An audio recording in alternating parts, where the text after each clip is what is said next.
The elite have no preferred religion. Their religion is deception. The only need they have for religion is to create division and justify war. The elite have no God. They don't even believe in the devil. Their God is the almighty dollar. And the more war, sickness, and death, the more powerful their God, the dollar, is. Some have even said God is the abbreviation for gold, oil, and drugs. Everything that the elite capitalize on. They have no preferred political party.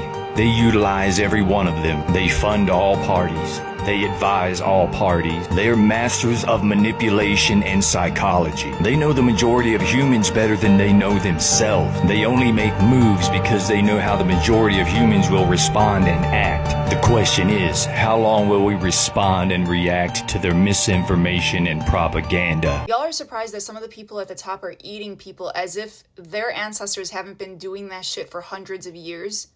Because you realize they were eating Black Americans when they were enslaved in America. Yeah, they were eating slaves that they took from Africa while they were aboard ships to feed themselves when they ran out of food. But cannibalism was also happening in America. Slave owners were sometimes eating Black people. And these power dynamics have remained largely the same for all these centuries. Like the people who were plantation owners, that wealth was just passed down generation to generation to generation. And they too, their ancestors were involved in this wicked shit that seems unfathomable to people in modern day, but it has been happening in America. They were eating Black Americans. They were making furniture and clothing out of them. They completely dehumanized Black people. And now they've just expanded it to be beyond just Black people. I mean, it's mostly people of color and marginalized communities that are victims of all of what we're hearing in the Epstein files, but they just expanded their victims. But they have been doing this shit for a really long time. We just didn't learn about it. They didn't teach us this when we were learning about fucking American history. Some sort of subversion. How do these wealthy, influential people who should be highly intelligent get so easily subverted by an Epstein? I think with Epstein, it's not racism, it's about bloodlines.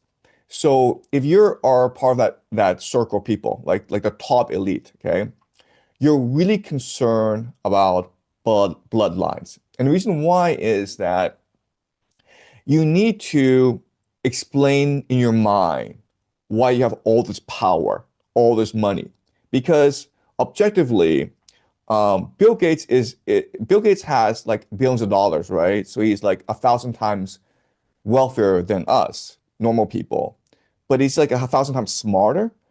Probably not. And he sort of understands that. Okay, so one thing that they're trying to look at is my bloodline different? Do I come from a race of the divine, right? Am I an ancestor of Hercules or Achilles, right? Because back in the Greek world, kings claim a divine bloodline where, their mother was raped by Zeus, or maybe their father was Hercules, a son of Zeus. So for the elite, bloodline is very, very important. And they're constantly proving that how they're descended from like the most powerful people, emperors, right? So if you look at Epstein's emails, one thing that he was very obsessed with is family heritage, where he was having a conversation with Arende de Rothschild, who was a member of the Rothschild family. And one thing that he told her is, look, there were three families that were very powerful in Europe, Jewish banking families. They were the Rothschilds, the Epsteins, and the Gutmans. And we built a shelter, and Hitler lived in the shelter for a long time. And he was obsessed with this heritage of his, proving to himself and to others that the Epsteins is one of the most powerful families in the world. They're part of the Illuminati. They're up there with the Rothschilds.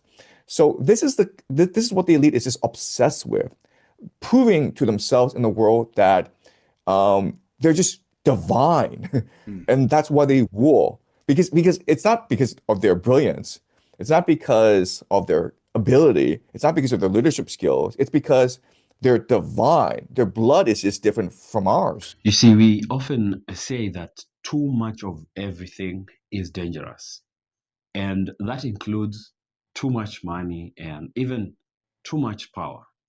And I think this is what we see because we, as ordinary people, as an ordinary man, you will always say that if I had enough money to survive on comfortably and maybe just a little more for my luxury, then the surplus, if at all there is anything like surplus money, I would use it to better humanity or to make the world a better place. However, the big question is, and the big disconnect is, how comes the people that exist today, the so-called the super rich, the elite, the wealthy, those that have the surplus, do not look like they want to make the world a better place? They do not use their surplus to make the world a better place, because it seems there is a disconnect between the elite and the ordinary people. You become too comfortable, too powerful and too wealthy to a point that you do not understand what ordinary people go through. You get a total disconnection from them. Now, case in point is exactly what what is happening around this Jeffrey Epstein case. Why would such a rich, wealthy, powerful man who had all he needed in terms of material and financial capability, why would he go to that point of doing such heinous, unacceptable, immoral, things? Why would you do such things just for pleasure? Now, this is a question we are trying to interrogate today. Now, let's watch a little more of the videos I have for you, and we'll be back with a little more of a good analysis and breakdown. I started talking to my wife about why Jeffrey Epstein was doing what he was doing. Like why are they doing this? Because like it's disgusting. And her explanation makes the most sense. So, I mean, my wife, she's not from a powerful family, but she grew up in a very powerful organization. And from her early age, she's dealt with powerful people, okay? So she knows what they're like, okay? And she explained to me how they are, okay?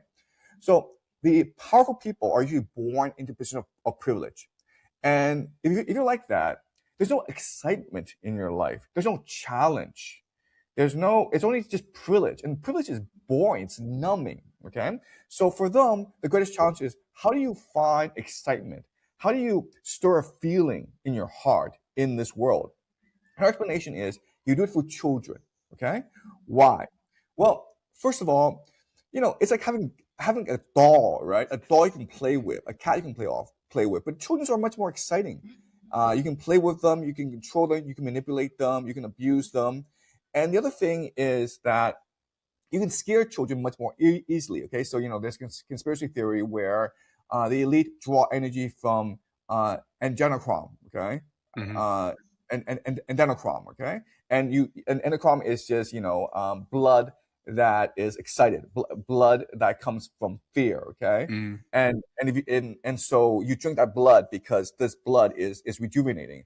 Well, that's a metaphorical statement where, as a powerful person, and you see a child in fear, that excites you.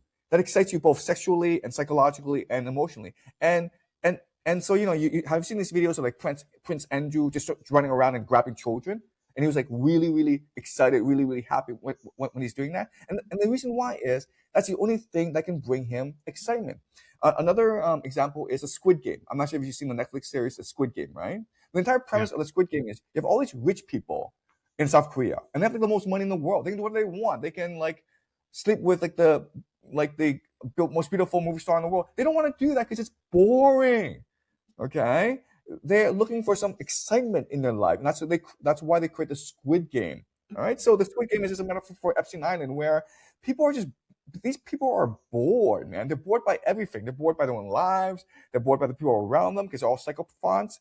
They're bored by power itself because they've experienced it all, and so like they're looking for like novelty in their lives, and that's what children bring. Okay, there's also, and it's like, why are they so blatant about this?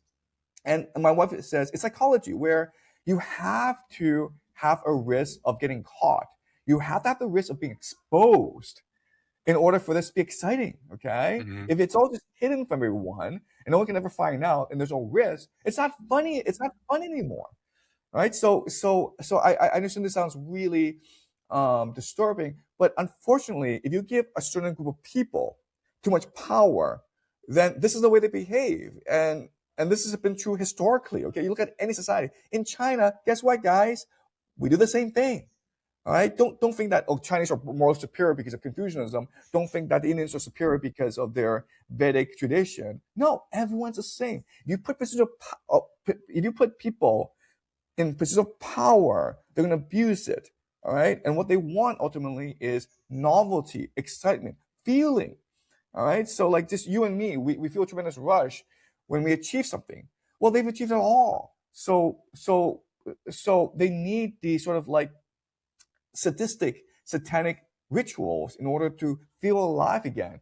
Look, the other thing that is not being in the Epstein files, but I'm sure there's lots of them, are snuff films, okay? I'm sure there's lots of these things because that's what they do, man. And just recently, the United States, called the Department of Justice, they released about 3 million documents. And what they discover is that he knows everyone who's powerful in the world.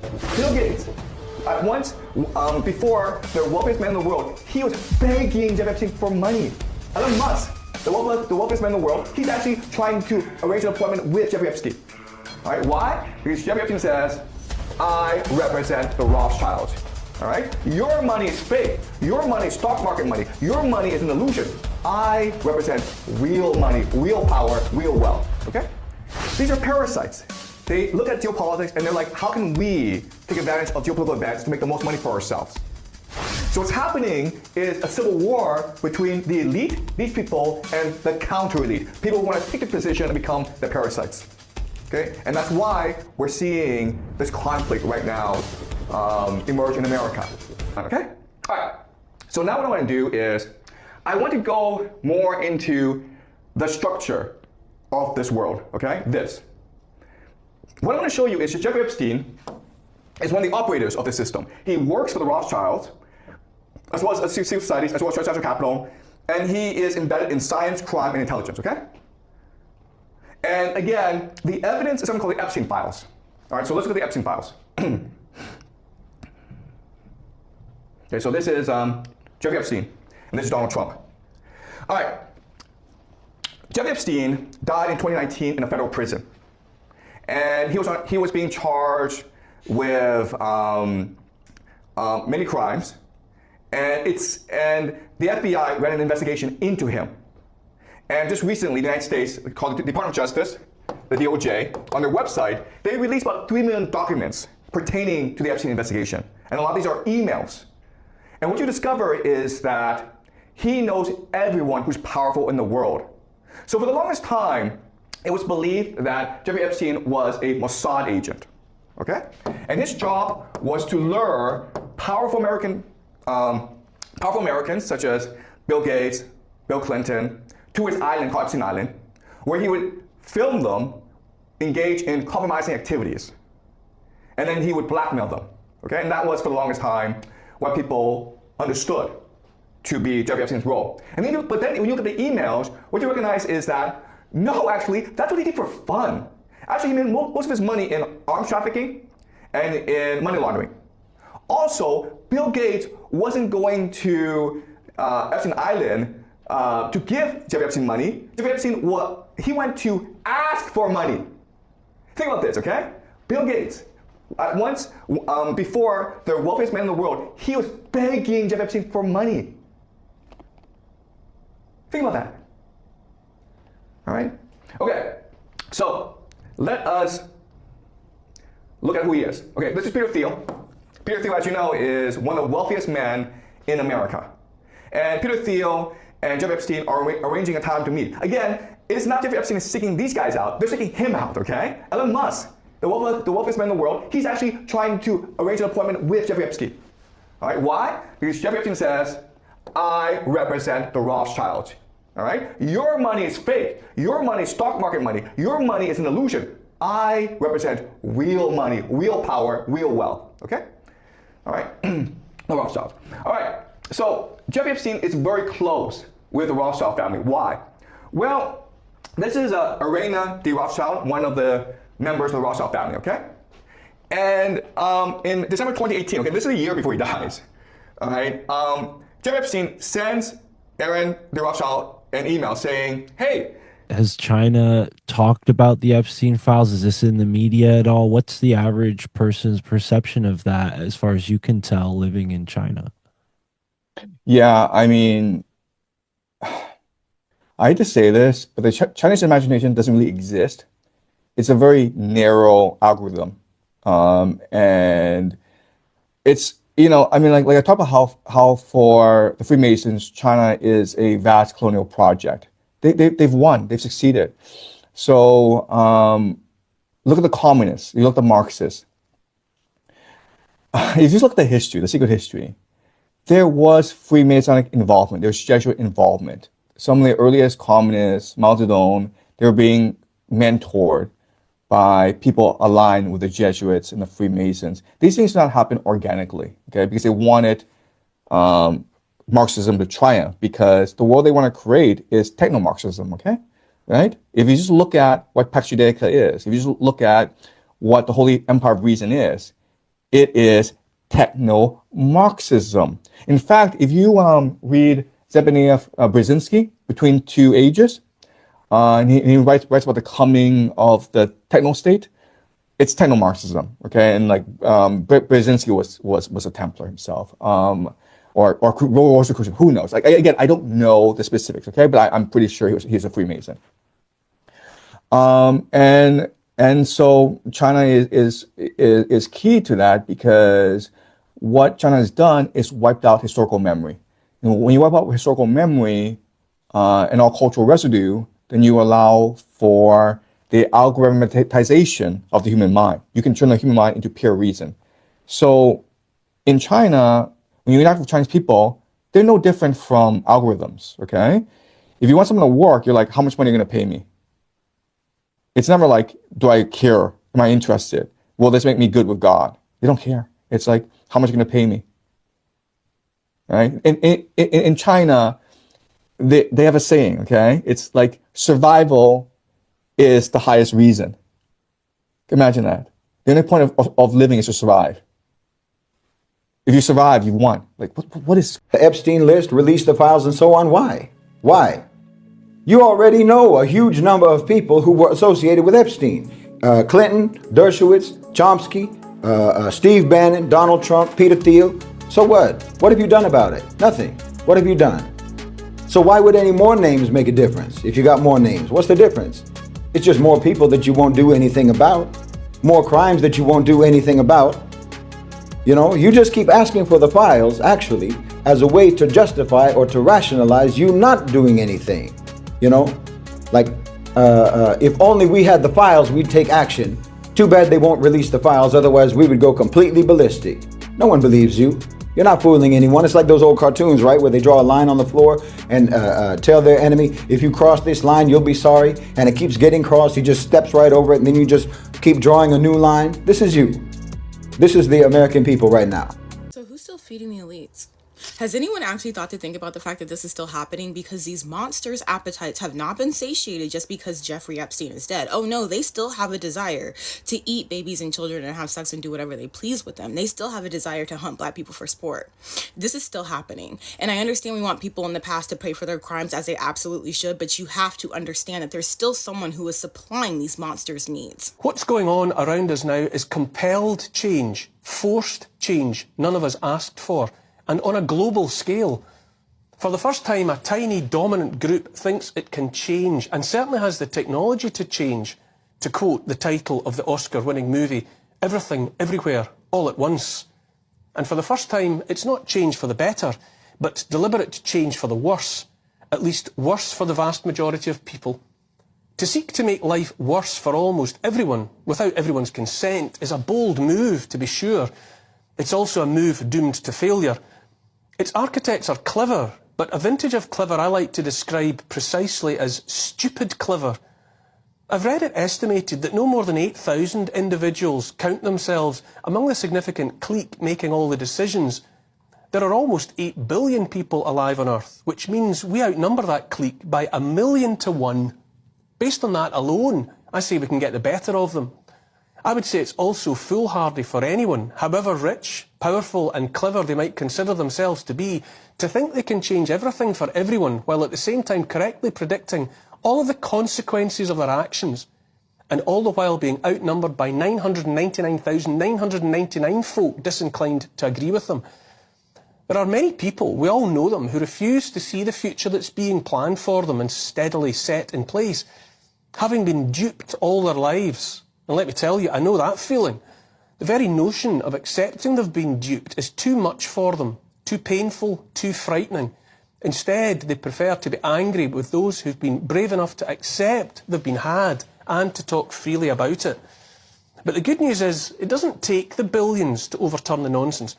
As has happened more than once in history, it's the few who will make all the difference for all the rest by the simple acts of defiance. You can't possibly invent a new medicine in under a year. You can't do it. It doesn't matter how much you want to. You can't conduct all the necessary steps in a year. So it's a lie. Whatever they put in there, it's not what they've said.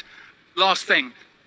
For 60 years since I was born in 1960, when this country still had thalidomide on the market, since that time of realizing that thalidomide caused birth defects, we have had a habit in this country of not ever subjecting pregnant women to experimental medical therapies or even soft cheeses. So why did the College of Obstetrics and Gynecology lie and advise pregnant women to go and get jabbed? Doesn't that fit with what I've just told you? They wanted this in everybody. This is a murderous attack on humanity. It starts above the level of nation. That's why the lockdown stuff was the thing that leapt at me. It's not in any country's pandemic plan, and yet they all did it at the same time. It's there. That's where it's coming from, above us, above the nation. What they're going to do next, I promise you, I just know it, they're going to impose a digital ID on everybody. Decline it. Decline it. You do not need a digital ID to live your peaceful life. Evidence, the last hundreds of years, you do not need it. They need you to have it. Decline it. What else have they got cooking? Central bank digital currencies. Yes, it's very different from your bank card because it's a real-time transaction that looks for where you are and what you're buying before it says yes or no. Your current bank card only asks, have you got the money? So when they introduce central bank digital currencies, they'll tell you that, oh no, well, cash will run alongside it. No, I'm confident they're going to find a way of removing cash. Use cash at every possible opportunity. Decline business with anyone who won't accept it. Now, this is going to involve you in inconvenience, just like declining digital ID is going to involve you in inconvenience. If you don't accept the inconvenience, you've stepped into what I believe will be the human slaughterhouse. I think they plan to take digital tyrannical control of everybody and then kill most people. That fits the data better than anything else you've been told. So if I'm wrong and you follow me, you'll get laughed at. That's not so bad. If you believe the government narrative and I'm right, you'll lose your freedom and probably your life. Has anyone even looked at Jeffrey Epstein's background story? Because I have. And it does not add up. Picture this. 1976, you have a college dropout teaching physics at one of the most prestigious schools in Manhattan. And 2 years later, he gets picked up by Bear Stearns, one of the largest investment banks at the time. It's not an internship, it's not an analyst position.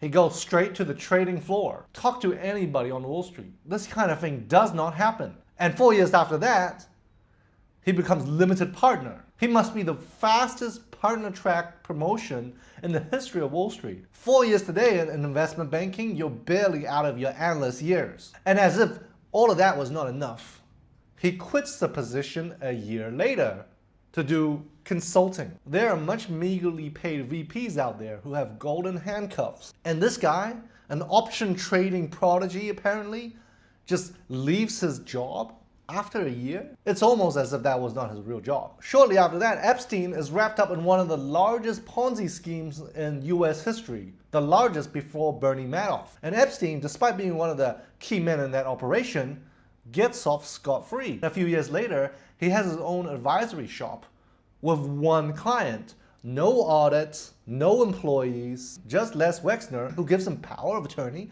over $1 billion worth of assets. He goes around buying $1 million mansions, 727s, and even private islands. Fast forward to 2007, he gets caught up in child abuse allegations. But Epstein and several other people involved get a secret plea bargain. If this was a TV show, we would say it's badly written plot armor. And this is just this guy's life before all the stuff we know him for. Why is it that nobody's raising questions about this? Because the only way this actually adds up is if Epstein is an intelligence operator. And that would mean somebody somewhere decided that all of this was worth it. Jeffrey Epstein sent this, like the Pope article, now reading how God exercised improper power dynamics. With the Virgin Mary, no consent. Jeffrey Epstein learned it from God, and so did we. Every victim in the Epstein file is the Virgin Mary, and not because they are pure and innocent, but because we've been taught that their body's pain doesn't count. Christianity's inability to sit with the troubling complexity of Mary's story has made it a training manual for how to not see grape, how to erase what happens to women's bodies,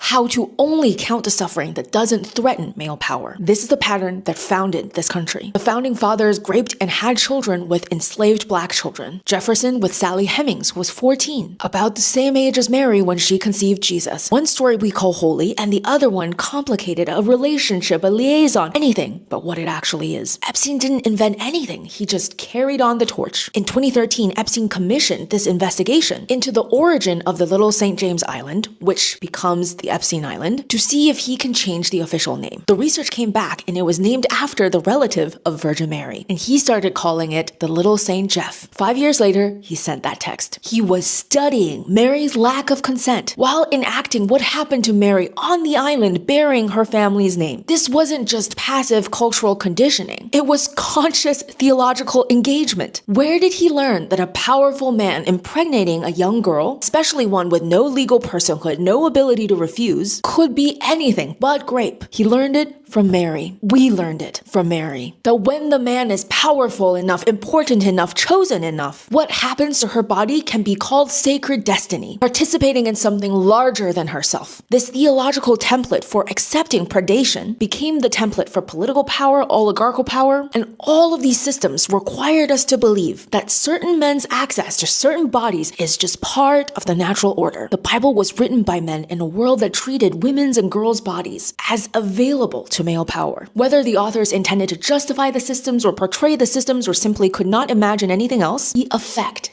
is the same. We inherited Epstein's textbook, the sacred text that teaches us not to see violation as violation if the man is powerful enough. This is a 12 to 14-year-old girl impregnated by God who says, "Let it be done unto me," when the power dynamic is a child versus the entire cosmic order. This surrender to overwhelming force is what we call holy. This is how we've theologized predation, as sacred, as inevitable as the way things are. Her impregnation is this floating signifier of receptivity to male power, no matter earthly or divine. The only good woman whose body is untainted by sex and yet has evidence of sexual activity is Mary. And yet she experiences no sexual pleasure throughout her life because she has to remain perpetually virgin. Her pain, her tearing, her recovery from labor is fully erased. This mother of sorrows, her only acceptable suffering is emotional. Watching her son die at the cross. And even then, at the cross, Mary is silent, sorrowful, and contained. What if she screamed and refused to make meaning, refused to witness silently, demanded that this shouldn't have happened to her body? And then there's the assumption where Mary doesn't even get to die. Her body just disappears entirely. What would Mary's story be if it was written by a woman? What world can we build if a young girl's body isn't required for the human and divine to meet? This isn't rejecting Mary. It is seeing her and asking, what happened to her body? What did pregnancy feel like at 13? What did childbirth do to her? Where is her rage, her fear, her bodily autonomy? Skipping over the body to get to the meaning, the redemption of every story of violation is how we learn to tell survivors that their suffering should have a purpose, that they should heal in ways that make us comfortable, that they should turn their violation into inspiration. Accepting that power dynamic wholesale, divine over human, woman, enslaver over enslaved, billionaire over teenager, is how we learned as a society that women's bodies don't register pain for themselves, only for others. That we are only here to watch, to witness, to never be angry, to help erase the injustice done to us. This is why we ask victims, are you pure enough? Did you resist enough? Were you too knowing, too complicit? Did you also say, let it be done unto me? The files are out, but can we see what's in them when we've been trained for 2,000 years not to look at women's bodies at all? Do we still know how to look? I am Connie Chen, here to help you deconstruct everything. All right, now, so there's always been this strange pattern throughout history where some of the most powerful people in society, like end up becoming the most dangerous people to the very society. And I think a lot of ordinary people can feel that instinctively. You look around and it starts to feel like the people with the most money, the most influence, the most control are also the people constantly trying to reshape humanity itself, steer humanity, and often not towards the right direction. And it's like they want to control everything. They want to control what people eat. They want to control how people and what people think, what people see and perceive, say even online or on the media, what medicines people take, what information gets pushed out there, and even the acceptable opinions. It's like they even want to push the boundaries of morality, as we know. And for many people, it creates this unsettling feeling that these so-called elites, are no longer satisfied with simply being rich or wealthy. It's almost like power itself now becomes a dangerous addiction to them. And now, maybe in a more scholarly perspective, there's actually theories that can try to explain this kind of behavior. One of them is called the elite theory. And basically, elite theory says that in almost every society, a very small group of people ends up controlling most of the wealth, the politics, the media, the institutions, just about everything. And over time, these people, this small group of people who end up being the elite of that society, become very disconnected from ordinary life. And when you're always surrounded by too much luxury, influence, private security, and people constantly praising you, you can begin to slowly lose touch with the struggles of ordinary people, of normal human beings. Society just starts looking less like people to you and more like numbers, statistics, and even systems that now you want to control. And this is exactly how this, the thinking of these elites, and that's now where it becomes dangerous. Because once people, human beings, you start being numbers and statistics to you, decisions that even hurt many people, millions of people, they become easy to justify in this case. We see this in corporations, in governments, in the pharmaceutical industry, the food industry, and even in social media companies. Think about it. A food company may knowingly push unhealthy products to its consumers just because for the company, profits matter more than public health, And then a pharmaceutical company may prioritize money, over the affordability of healthcare to people. While we have now maybe social media companies that may design very addictive algorithms or very addictive sites that damage the attention spans of children, of even adults, and the mental health. They abuse mental health of people because for them, they're only looking at engagement. They just want engagement as social media platforms.